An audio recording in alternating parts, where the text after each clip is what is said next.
हृदयी स्पंदन ठेवून नाती नूतन नित्य गुंफते ती.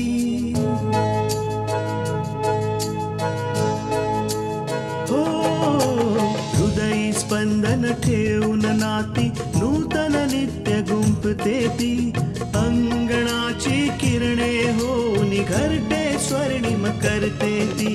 स्मित फुलवून अधरांवरती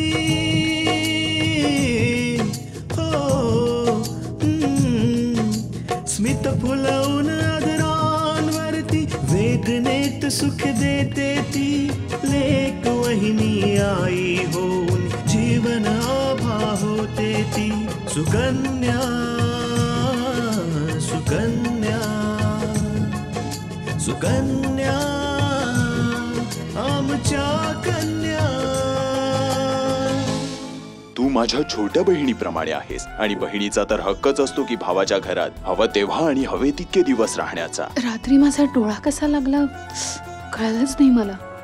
मी मी मी काल रात्री तुमच्या खांद्यावर अशी झोपले. आपल्या लहान बहिणीच्या घरी मी काय अशीच नाही येऊ शकत का?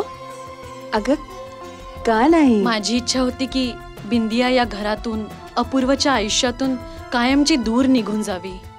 नमस्कार मामा. नमस्कार. कसा आहेस? बरा आहेस नव? बस खाऊन खाऊन मोठा झालोय मी आता.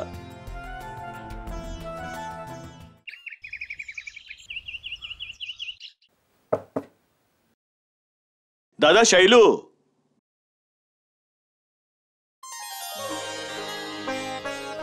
दादा. अरे शैलू आलास? ये आत ये. अरे पाया नको पडूस यार. कसा आहेस दादा? मी मजेत. तू कसा आहेस? ठीक. अरे आत्या नाही आलीये का? नाही दादा, तिला थोडं काम होतं, ती उद्या येणार आहे. अच्छा. आकांक्षा हा माझा भाऊ शैलू, रमा आत्याचा मुलगा. आणि शैलू ही आहे तुझी माझी प्रिय प्रिय वहिनी. अरे सुखी राहा. कशा आहात तुम्ही वहिनी? मी ठीक आहे. आणि आता तब्येत कशी आहे? चांगली आहे. बरं तुम्ही दोघं बसा इथे, मी पाणी घेऊन येतो तुझ्यासाठी.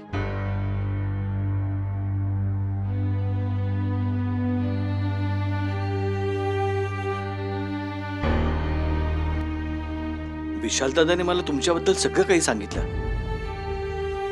हे ऐकून खूपच वाईट वाटलं की तुमचा तर पूर्ण चेहराच बदलला. तसंही वहिनी, तुमचा आधी चेहरा कसाही असो, पण या नव्या चेहऱ्यामध्ये तुम्ही खूपच सुंदर दिसता आहात. मी त्या डॉक्टरला नक्कीच भेटेन ज्याने तुम्हाला इतका सुंदर चेहरा दिलाय.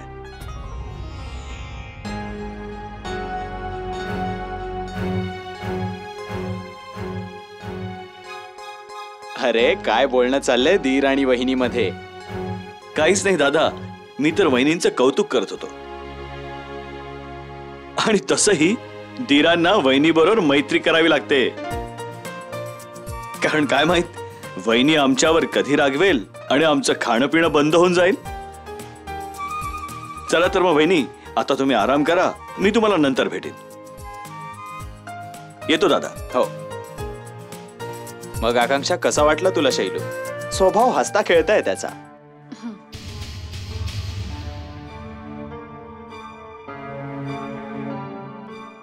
ही आकांक्षा वहिनी जरा खूप हुशार दिसते.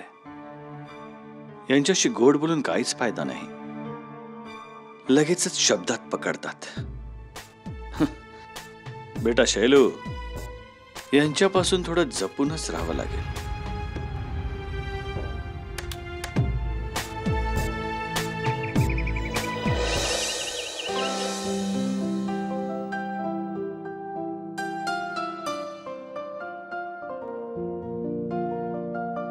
अपूर्व, हा घ्या तुमचा टिफिन. थँक्स. कृष्ण, काय झालं? घरी कोण दिसत नाहीये? मी आणि तुम्ही तर इथेच आहोत, मग तुम्ही कोणाबद्दल बोलताय? कृष्ण, तुला चांगलंच ठाऊक आहे की मी कोणाबद्दल बोलतोय ते. तरी सुद्धा तू अशी बोलतेस का? तुम्ही आईंबद्दल बोलताय? आईंची तब्येत बरी नाहीये, त्या त्यांच्या खोलीत आराम करतायत. तृष्णा, तू एक काम कर, तू लवकरात लवकर डॉक्टरांना बोलव. हा आजार वाढता कामा नये. डॉक्टरांना बोलवायची गरज नाहीये अपूर्व. मी आईंना विचारलं होतं की त्यांना कोणती औषधं हवी आहेत का, पण त्या मला नाही म्हणाल्या. याच्याहून जास्त मी काही नाही करू शकत.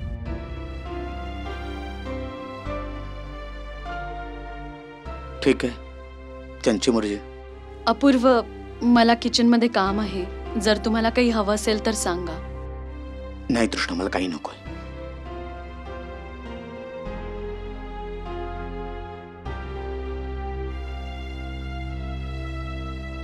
मला आईला भेटायलाच हवं.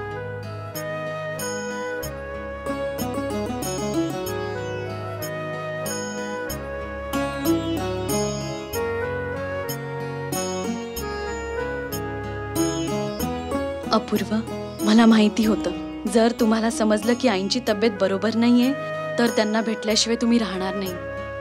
तुम्ही त्यांच्यावर प्रेम जे करता.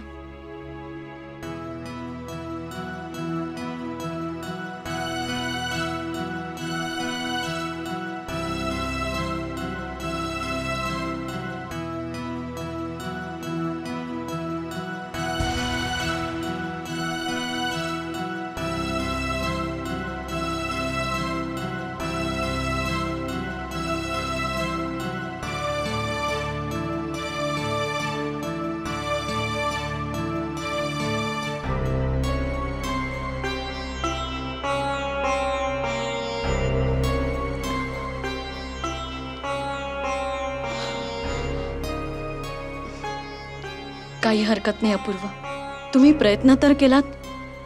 आणि तसंही तुम्ही आईंपासून जास्त दिवस लांब नाही राहू शकणार. आईंचं प्रेम तुम्हाला त्यांच्याकडे घेऊनच जाईल. मग तुम्ही कितीही प्रयत्न करा त्यांच्यापासून लांब जाण्याचा, त्यांच्यापासून तुम्ही लांब जाऊच शकणार नाही.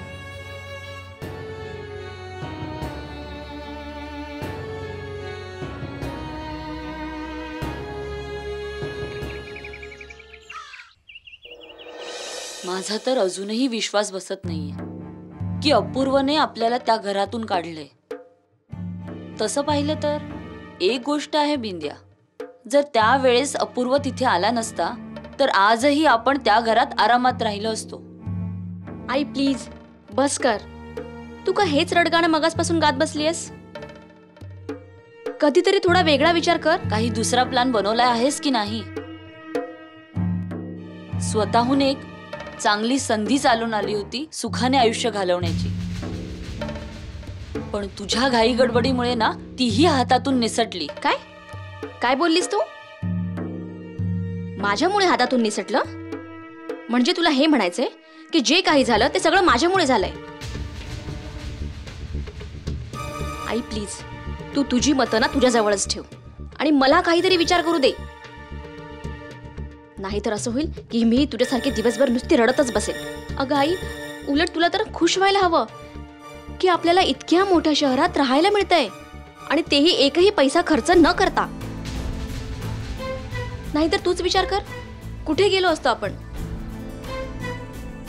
आणि आई, इथे फक्त राहण्याचीच गोष्ट नाहीये, उलट आपण त्या माणसाच्या घरी राहिलो आहोत. त्याचंही तेच ध्येय आहे जे माझं ध्येय आहे, म्हणजेच अपूर्वला कायमचं उद्ध्वस्त करणं. सुकन्या आमच्या कन्या, म्हणजेच अपूर्वला कायमचं उद्ध्वस्त करणं.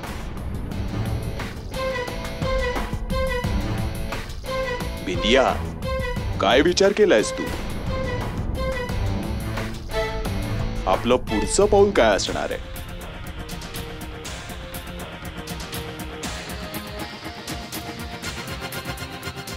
मिश्राजी, अपूर्वला उद्ध्वस्त करण्यासाठी सगळ्यात आधी आपल्याला हे जाणून घ्यायला हवं की असे कुठले क्लायंट्स आहेत जे अपूर्वला बिझनेस देतात. काही क्लायंट्सला तर मीही ओळखते, पण माझ्या मते तुम्हाला याची नक्कीच जास्त माहिती असेल. शेवटी इतक्या वर्षांपासून तुम्ही अपूर्वाच्या ऑफिसमध्ये काम करत आहात. ठीक आहे, आज संध्याकाळी मी त्या सगळ्या क्लायंट्सची लिस्ट घेऊन येईन. आणि दुसरी गोष्ट, आपल्याला त्या क्लायंट्स बद्दलही माहिती मिळवायला हवी की जे अपूर्व सोबत बिझनेस मध्ये कमी पडतात. म्हणजे तेच ज्यांना अपूर्वमुळे बाहेरूनही बिझनेस मिळत नाही. बिंदिया, आपल्याला त्या लोकांची काय गरज आहे जे आजवर काहीही करू शकले नाहीत? मिश्राजी, आपल्याकडे इतके पैसे नाही आहेत की ज्याने आपण स्वतः काही करू शकतो. म्हणून त्यांच्याशी आपल्याला पार्टनरशिप करावी लागेल, जे अपूर्वशी बिझनेसमध्ये नेहमीच कमी पडत आले. कारण जितकं वैर आपलं अपूर्व सोबत आहे, अगदी तेवढंच वैर त्यांचंही अपूर्व बरोबर असेल. अरे वा, तू तर खूपच हुशार निघालीस. नाहीतर काय, तो फक्त अपूर्वच आहे ज्याला माझ्या मुलीची कदर नाही. तुम्ही अगदी बरोबर बोलताय. मग ठीक आहे बिंदिया, मी आज संध्याकाळी त्या सगळ्या नावांचीही लिस्ट घेऊन येईन. मिश्राजी, फक्त या 2 गोष्टी आपल्याला समजल्या ना, तर आपण सहजच अपूर्वला हरवू शकतो, त्याला उद्ध्वस्त करू शकतो. आता त्याचे शत्रू आपले मित्र, कारण आपण त्यांना अपूर्वपेक्षा जास्त फायदा देऊ. बस आता फक्त त्यांच्याशी हात मिळवायचा आहे. अरे वा, काय प्लॅन बनवलायस तू.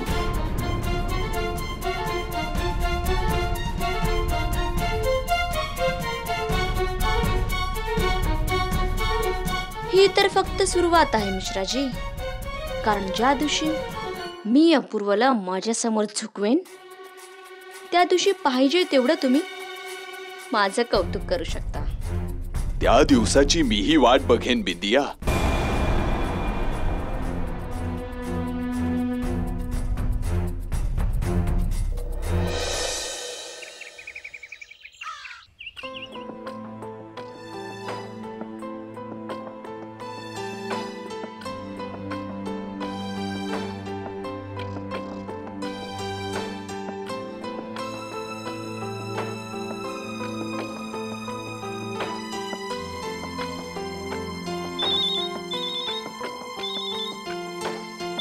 अरे, आईचा फोन. हॅलो, कशी आहेस तृष्णा? मी बरी आहे आई, तू कशी आहेस? आम्ही सगळे मजेत आहोत. बेटा, तुला हे सांगायला फोन केला होता की तुझी दुर्गा मावशी आणि गंगा आल्या आहेत. काय? मावशी आलीये? कधी? दुर्गा मावशी तर आजच आलीये. म्हणून मी म्हटलं की तुला आणि आकांक्षाला सांगावं की त्या आल्या आहेत म्हणून. लग्नानंतर तर गंगा खूप बदलली असेल ना, चांगली दिसायला लागली असेल. खरं तर बेटा, गंगाच्या सासरी खूप प्रॉब्लेम सुरू आहेत.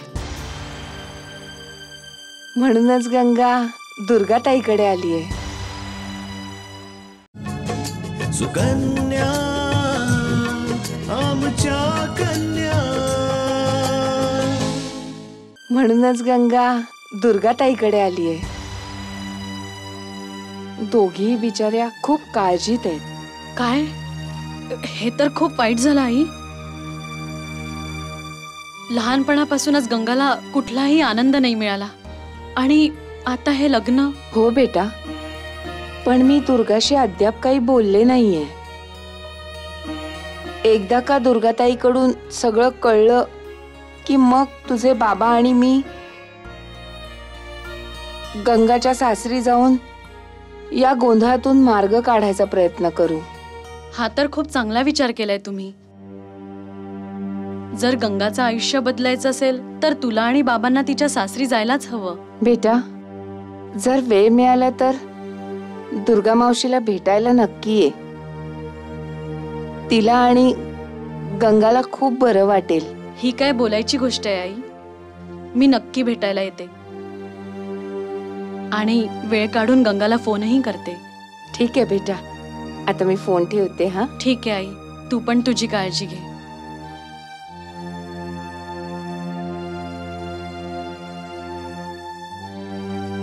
काय झालं तृष्णा?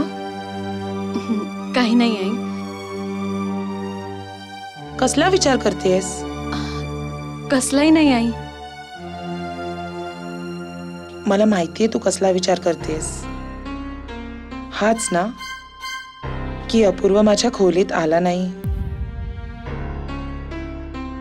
तृष्णा, असू शकतं की तुझं बोलणं ऐकून अपूर्व मला माफ करेल, पण ते प्रेम कुठून येणार सुनबाई, जे तो माझ्यावर आधी करायचा. ते प्रेम पण होईल आई, फक्त कुठेतरी सुरुवात होण्याची गरज आहे. बेटा, तू काळजी करू नकोस. माझ्या नशिबात मुलाचं सुखच लिहिलं नाहीये, म्हणून तू प्रयत्न करू नकोस. प्रयत्न तर मी नक्की करणार आई, आणि तुम्हाला आणि अपूर्वला एकत्र आणूनच राहणार. फक्त यासाठी मला थोडा वेळ हवाय. ठीक आहे, तुला जे योग्य वाटेल ते कर, पण तू दुःखी राहू नकोस. मी तुझ्यासाठी खूप खुश आहे. आई, माझी इच्छा आहे की आपण सगळे एका कुटुंबासारखे इथे राहायला हवं, आणि यासाठी मी अपूर्वला कशाही प्रकारे तयार करेन. तुम्ही फक्त थोडीशी वाट बघा.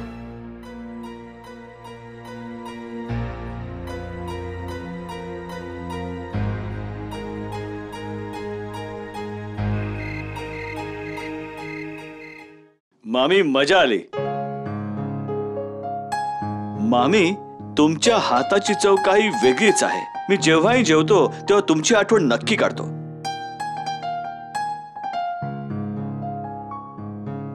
पण शैलू, आता तुम्ही हे सांगाल की आई नाराज होऊन जाईल. अरे, आई नाराज झाली तर काय झालं?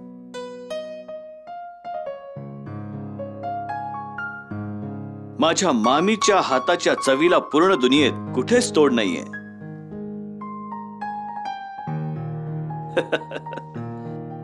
पण शैलू, हे जेवण आम्ही नाही, पूजाने बनवलं होतं.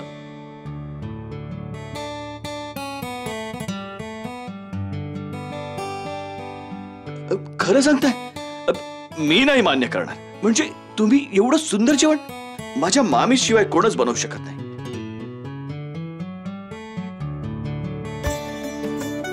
नाही शैलू, सुनबाई खरं तेच सांगतेय. आजचं जेवण पूजानेच बनवलेलं आहे. विश्वास बसत नाहीये. खरंच वहिनी, आज जर माझ्याकडे करोडो रुपये असते ना, तर ते मी तुम्हाला गिफ्ट दिले असते. सुकन्या आमच्या कन्या. आज जर माझ्याकडे करोडो रुपये असते ना, तर ते मी तुम्हाला गिफ्ट दिले असते.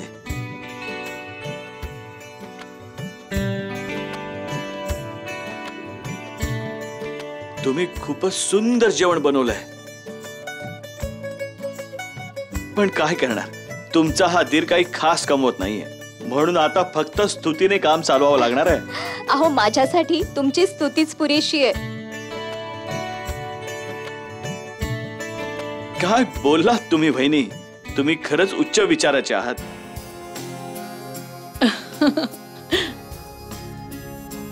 अच्छा मामी, विराज दादा कुठे दिसत नाहीये. तो कुठे बाहेर गेलाय का? विराज आकांक्षा बरोबर त्याच्या खोलीत आहे, जेवण करतोय.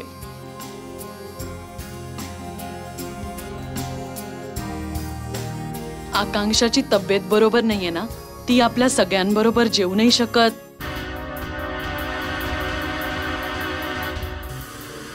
म्हणून आम्ही तिचं जेवण तिकडेच पाठवलं. विराजचं पण. दोघे एकत्रच जेवतील. मामीजी, वाटतंय विराज दादा आकांक्षा वहिनींच्या रंगात पूर्णपणे रंगून गेलाय.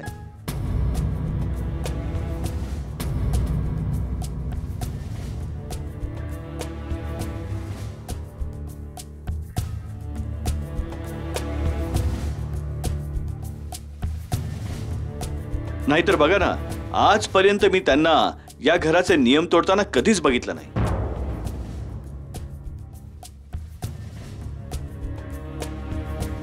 आणि बघा ना, भाऊजी पण किती दिवसांनी आलेत. सगळे एकत्र जेवलो असतो तर त्यांना बरं वाटलं असतं.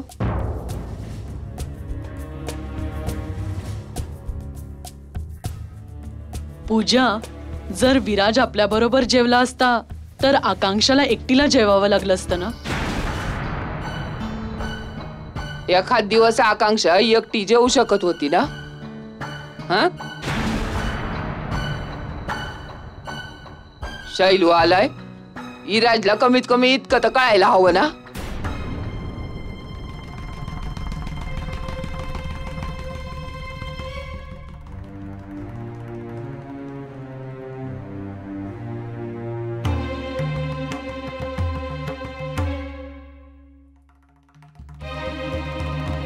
छोटी वहिनी कामाची दिसते, हिला पटवून ठेवावं लागेल.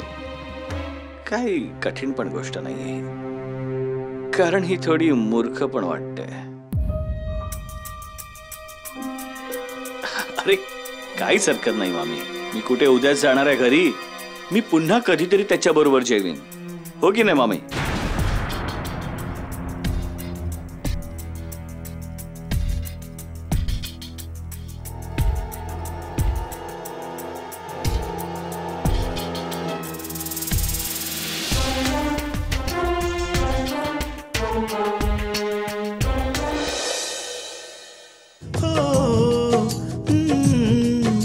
स्मित फुलवून आदरांवरती वेदनेत सुख देते ती लेक वहिनी आई होऊन जीवन आभा होते ती. सुकन्या सुकन्या सुकन्या